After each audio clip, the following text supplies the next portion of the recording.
Hey everyone, and welcome back to Open. So, May is also Asian Pacific Islander Month and National Chamber Music Month. And to help us celebrate, we welcome a Grammy-nominated jazz composer, violinist based in New York with Tokyo roots.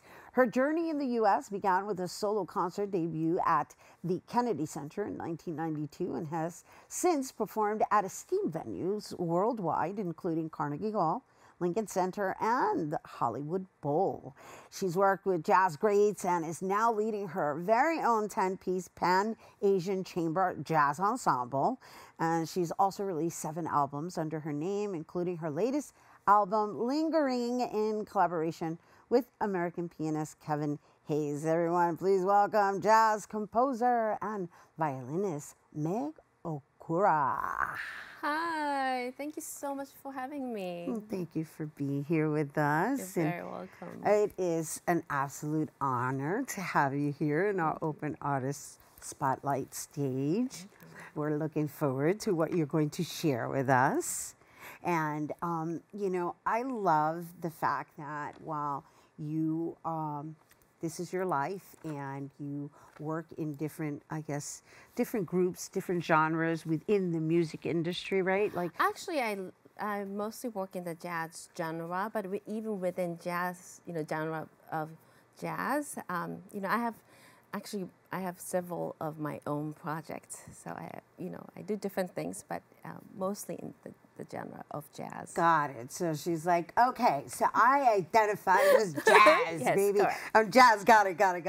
So let's talk about that. Like, why don't you educate us a little bit about the music and the different genres so that I'm clear about the difference between being identified as a chamber musician and a jazz composer musician. Can you share some of that with us? Okay, how long do we have? We don't have. But I guess chamber music today, I think, is defined as a musical ensemble with 2 to 10 people playing one part per musician. So a lot of jazz ensemble fall into this chamber music idea. But the word, chamber music, I think mainly came from the classical world. Got it. And I today identify, even though I have training in, I used to be a concert violinist, I became a jazz composer. So I always use elements of chamber music and classical music into my jazz compositions. Got it. And so how did that evolve, right? Like, how did you come from this training, but you can tell you're really proud to be in the jazz genre, right? Not to say that you're not in the chamber aspect of it, but just how did that develop for you? So I used to be a concert master and toured all over Asia as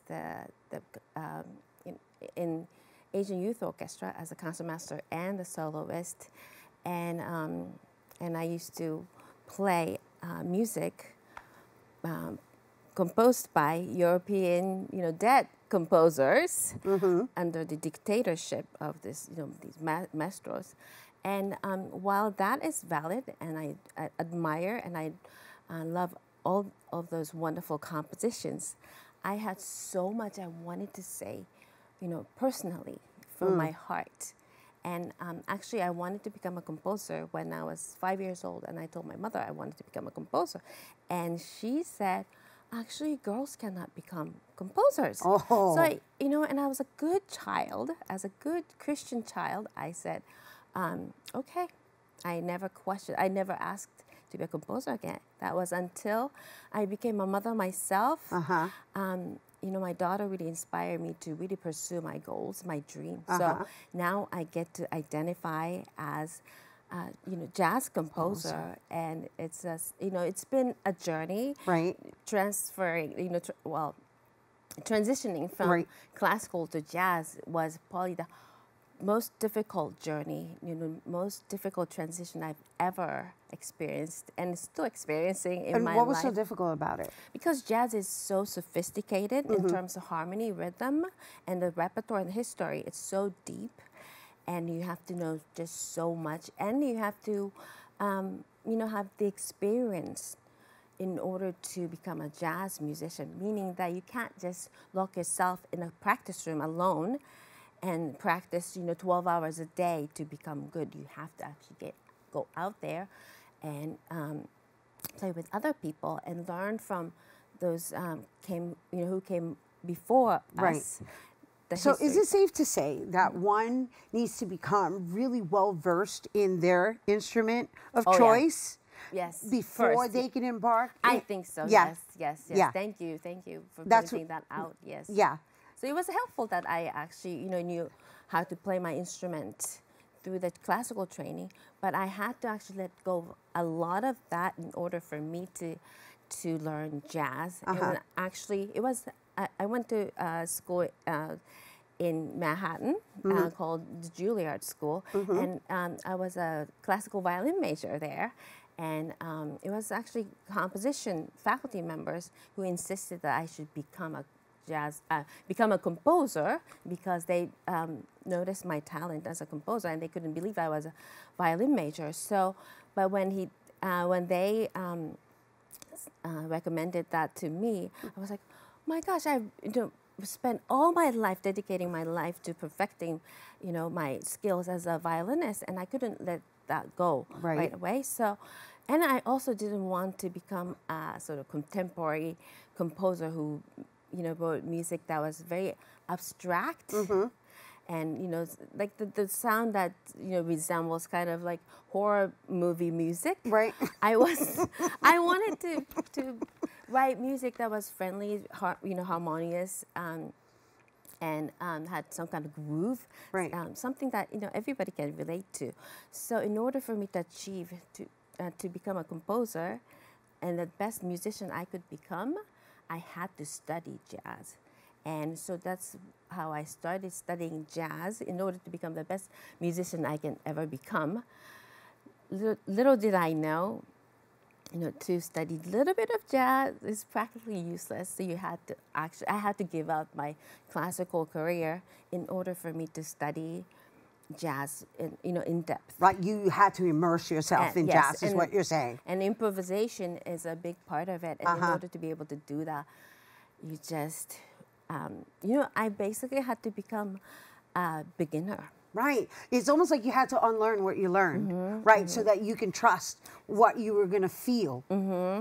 Because that's one of the things that I appreciate about jazz the most, right? It's like, it's a vibe, right? You have to, I try to play from my heart. Right. And if I'm distracted by externals, or if I'm trying to just outshine everybody else or show off, that's, to me, it's failure, because you're not in that moment. Got it. Every time I perform, it becomes something very unique to that moment. Got it. And who I'm playing with, or who I'm playing for.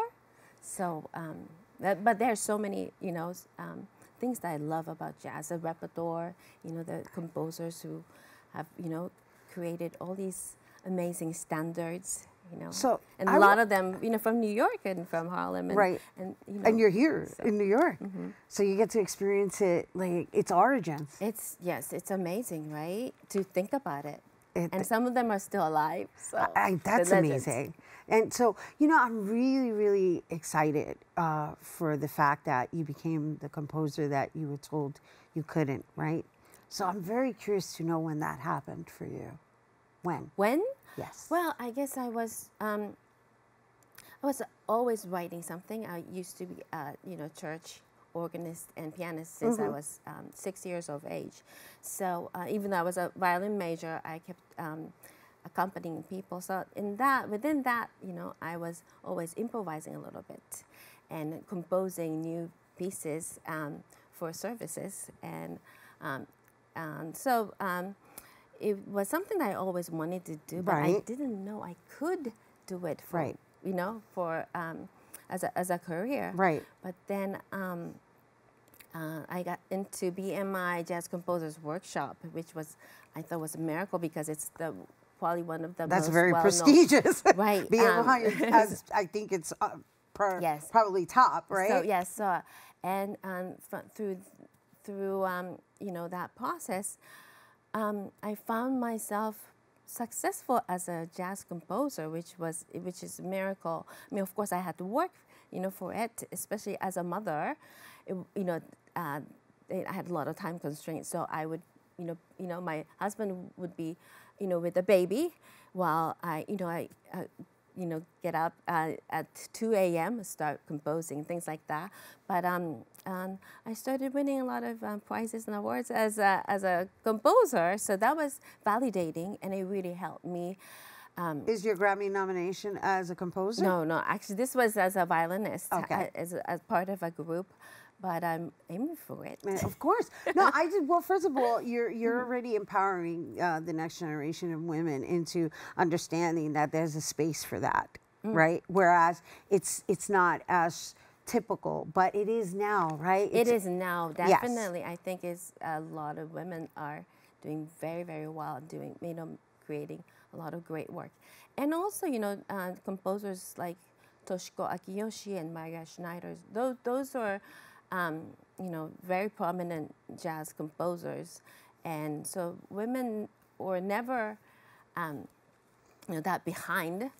But I think today, I think it's just very easy for us to, imagine ourselves becoming composers. Right. It's the possibility has broadened, is what it is, and it's not as uncommon, right? So before we run out of time, let's talk a little bit about your relationship to Kevin Hayes, because I know you have this new album, right? Yes. Lingering. This new album.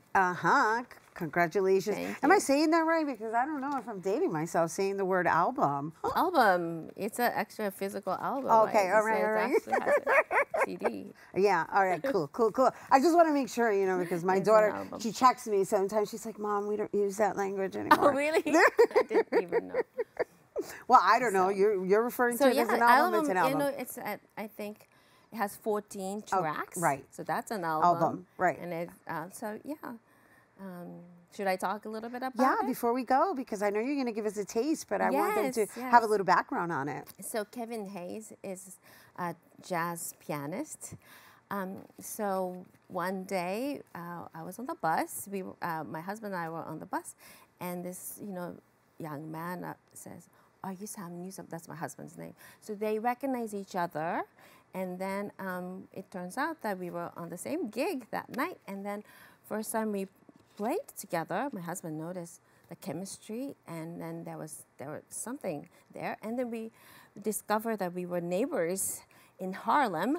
So that night, he came over to our house and we started jamming, and then Kevin says, "I think we should make an album tomorrow." Oh, wow. So that was 10 years ago. It took a long time for us to get here, but we recorded this album.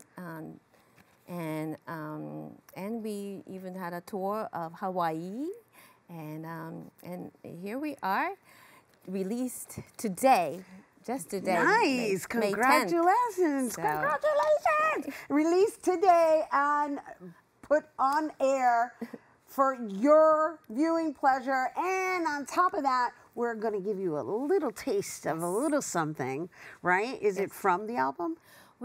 I will play one piece from the album, but of course it will be improvised in some ways. So we'll see, and that's my composition.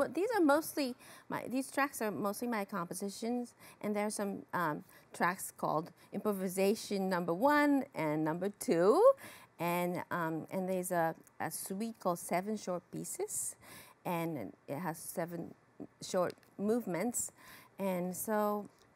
It's a compilation of many of my compositions, short pieces that I would play off of.